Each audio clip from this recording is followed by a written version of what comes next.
Bonjour à tout le monde. Soyez les bienvenus sur notre édition que nous diffusons pour vous régulièrement chaque mi-mois et qui porte sur les sujets les plus importants ici en Tchéquie. Ma partie concerne les mesures et la situation sanitaire en Tchéquie et va prendre à peu près 3 4 minutes. Moi, je m'appelle Lenka et je vais vous donner des informations sur donc, les chiffres la vaccination, la maladie Covid et les mesures en vigueur en Tchéquie.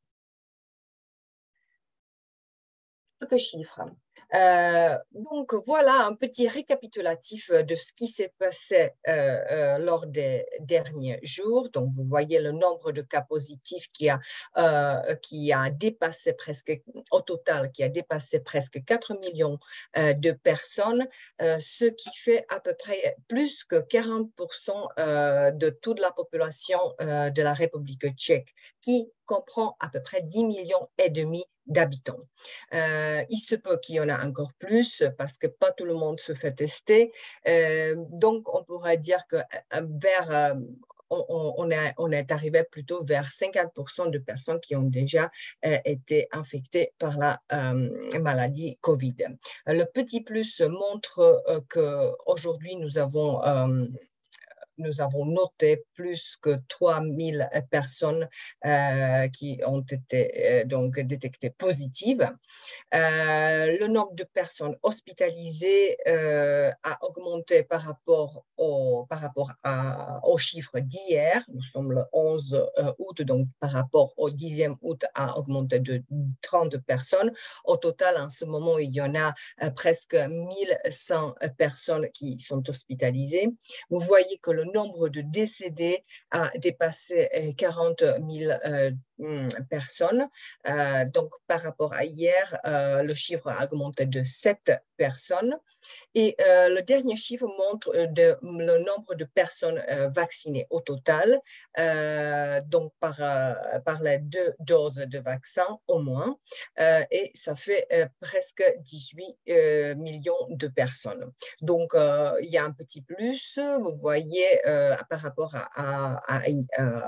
au chiffre d'hier, il y avait 5000 personnes qui se sont fait vacciner.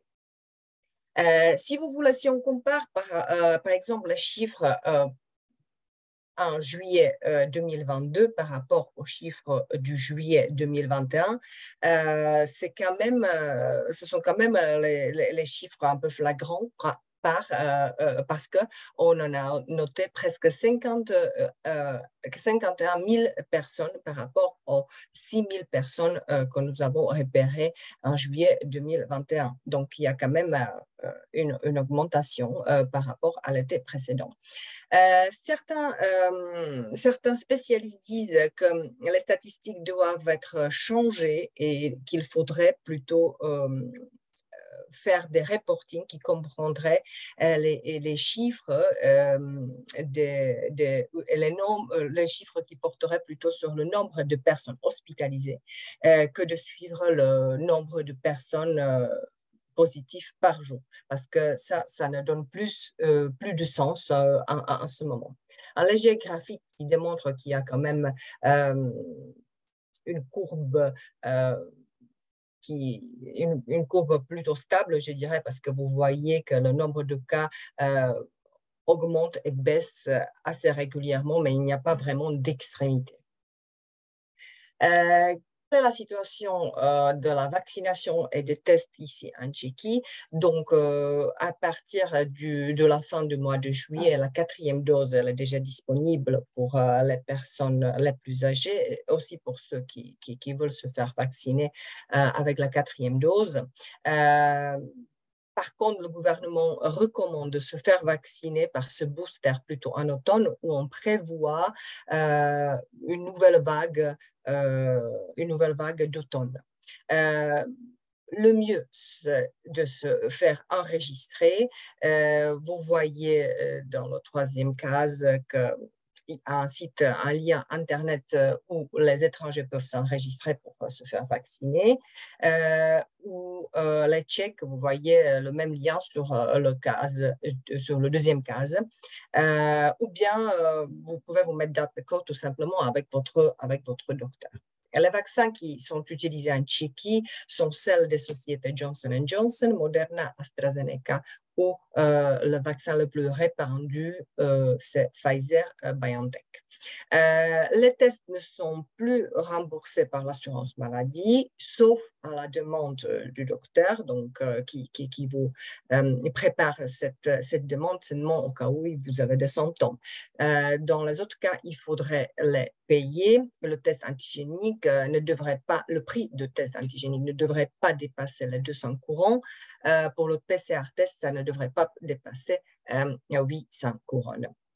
Le dernier casier montre le lien Internet où vous voyez tous les endroits où vous pouvez vous faire tester. Je le mentionne parce que le nombre d'endroits a été diminué et, à cause de la situation actuelle, donc on n'en a plus besoin tant. Quelques symptômes, vous les connaissez déjà, mais déjà pour un petit peu rappeler quoi faire. Donc, les symptômes comme les maux de tête ou les fièvres, la toux, bien sûr, les soucis avec la respiration, ce sont les symptômes les plus communs. Toujours, il n'y a pas de pilule, donc il faudrait atténuer des symptômes avec les pilules contre la fièvre, les gouttes. Manger plus de vitamine C si vous voulez. Et en cas de la situation plus aggravée, il faudrait appeler votre docteur. Le numéro de téléphone en bas, c'est un numéro qui est disponible sans cesse, même pendant le week-end. Si vous voulez, en ce qui concerne des mesures en vigueur, des mesures en place, il n'y en a presque pas. En fait, il n'y en a pas du tout. Toutes les mesures ont été enlevées, ont été supprimées fin du mois de mai. Peut-être en automne, le gouvernement pense de remettre en place comment est dans les établissements médicaux, mais pour le moment, ce n'est pas toujours le cas. En arrivant en République tchèque, vous n'avez pas besoin, comme c'était le cas avant, de remplir des formulaires d'arrivée ou de se présenter votre certification, votre certificat de vaccination ou un test négatif. Donc, pour le moment, il n'y a pas vraiment de mesures qu'il faudrait respecter. C'était très court. Heureusement, je vous invite quand même à suivre les actualités sur notre site Internet où nous les publions assez régulièrement. À part les informations portant sur la situation sanitaire en Tchéquie, il y en a encore d'autres sur la situation économique ou sur les secteurs les plus porteurs de la République tchèque. Ce sont mes collègues Joseph et Martin qui les préparent. Et si vous avez d'autres questions, n'hésitez pas à nous contacter sur nos emails ou sur nos portables. Je vous remercie pour votre attention et je vous souhaite de belles vacances. Au revoir.